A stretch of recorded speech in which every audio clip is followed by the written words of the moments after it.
Hi, so I'm going to show you today how you can turn a t-shirt like this into a grocery bag or a shopping bag.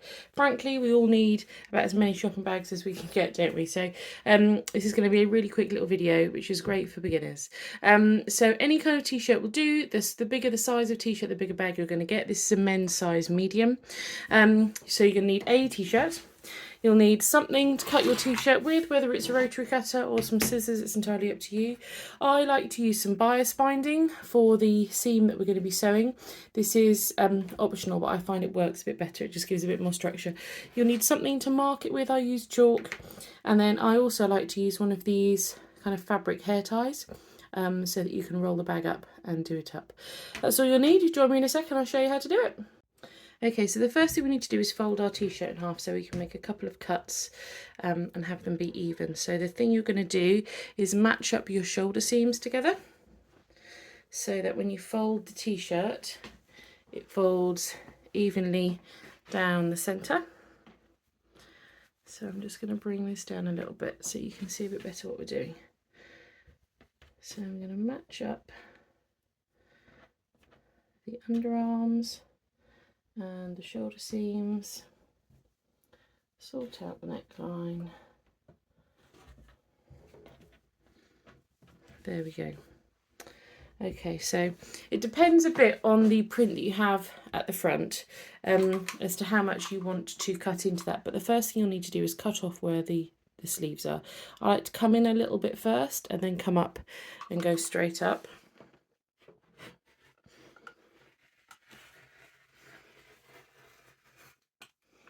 Like that. Hopefully that's got all the layers. Yeah, there we go. So that's the first one.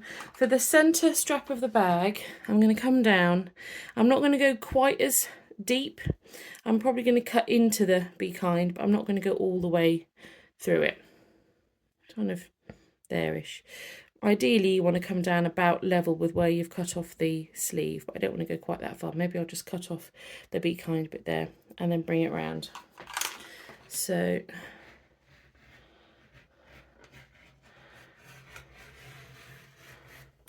like that.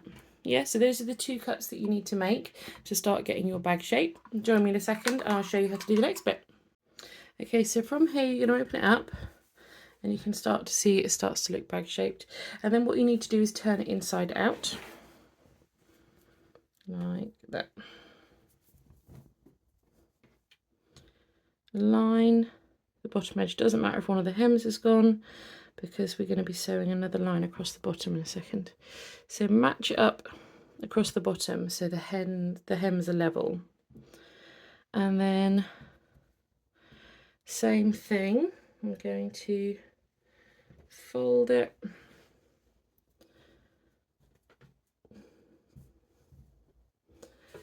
There we go, it doesn't need to be perfect. And then I'm going to fold it in half.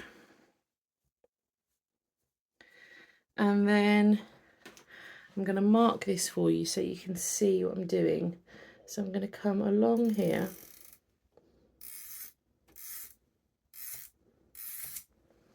And then for the side, I like to come up in a bit of a corner, a bit like that. It just means you don't end up with a corner and things tend to get kind of stuck in there. So then what I'm going to do is cut that off.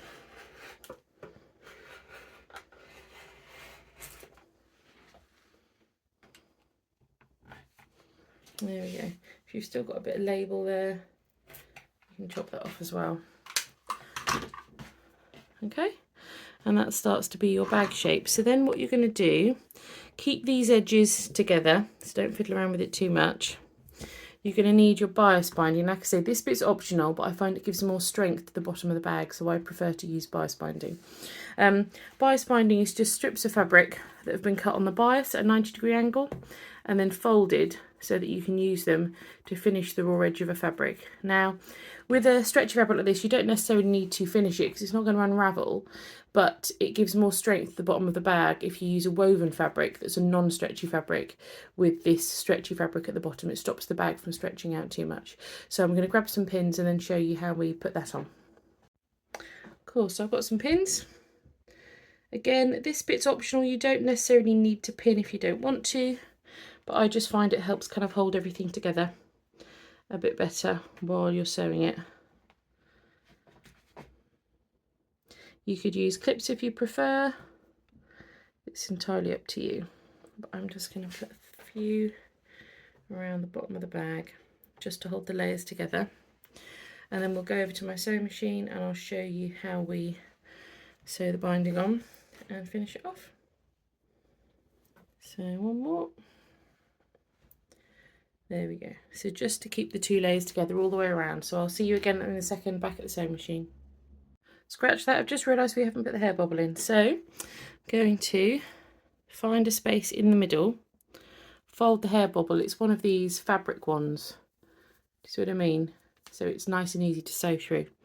So I'm going to open it up so you have kind of a flat bit, and I'm going to put it inside the bottom hem like that, and then bring this back over and pin that in place. Again, this bit's optional, you don't need to do that if you don't want to. So now I will see you over at the sewing machine.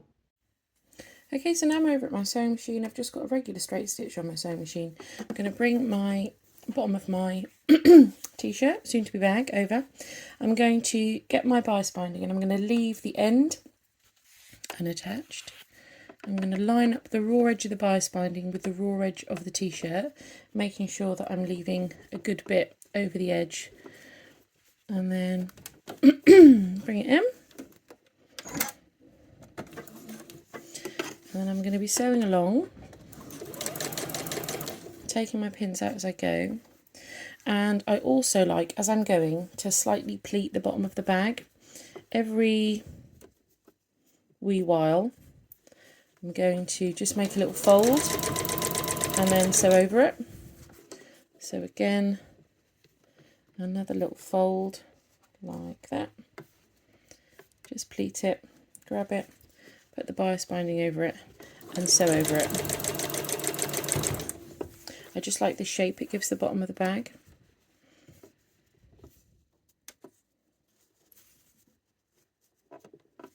So maybe every 8 centimetres, something like that. Do another little pleat.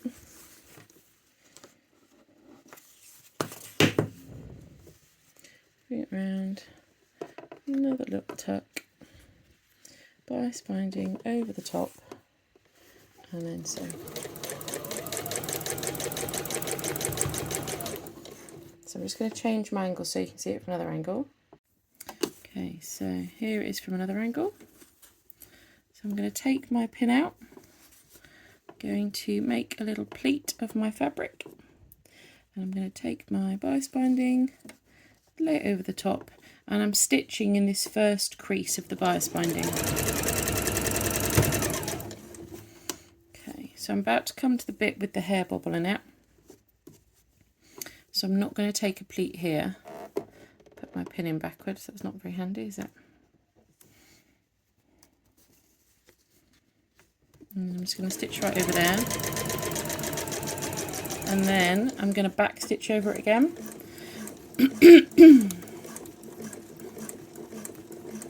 And then I'm going to go over it again, just to really make sure it's securely in there. Then take another little pleat.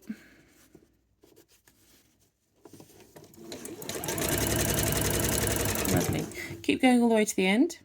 Okay, so I'm just coming up now to the end, so I'm going to sew up just to where the end of my t-shirt is underneath the binding.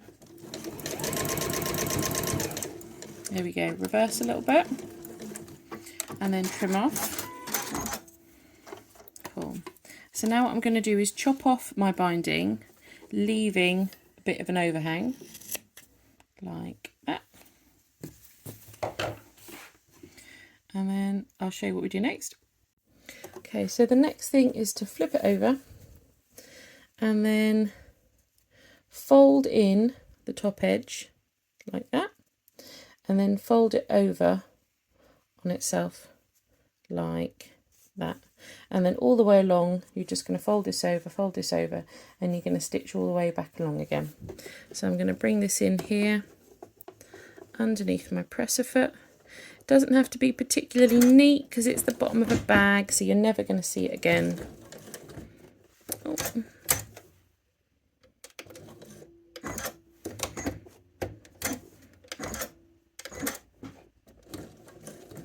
There we go. So folding the bias all the way along, and I'll zoom in so you get a better shot. There we go.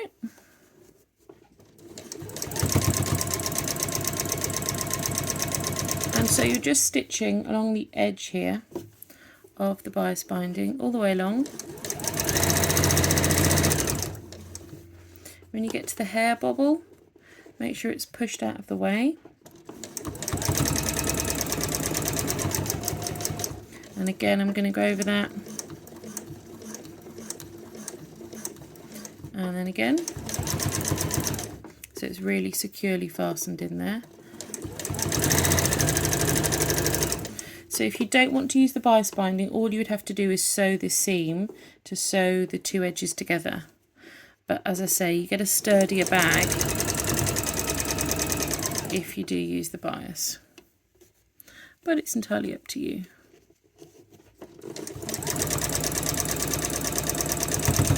Okay, and then when you get to the end, you're going to fold that end back in again, like we did at the start, and then fold this over on itself. There we go.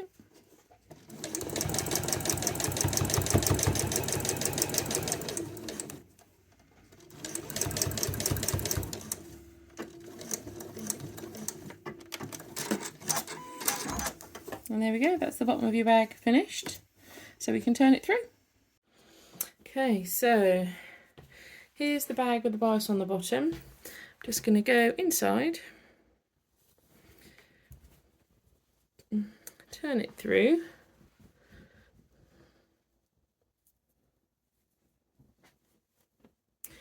and there's your little bag. So like I say, I prefer to do the gathering at the bottom because you get a bit of a kind of a ruching effect. It just looks quite nice. The little tie that's there, what you can do for using that is fold that edge in and back, fold that edge in and back, and then if you roll the whole bag up, you can then use the tie to wrap around it to keep it together. There we go. Hope it was helpful. See you later.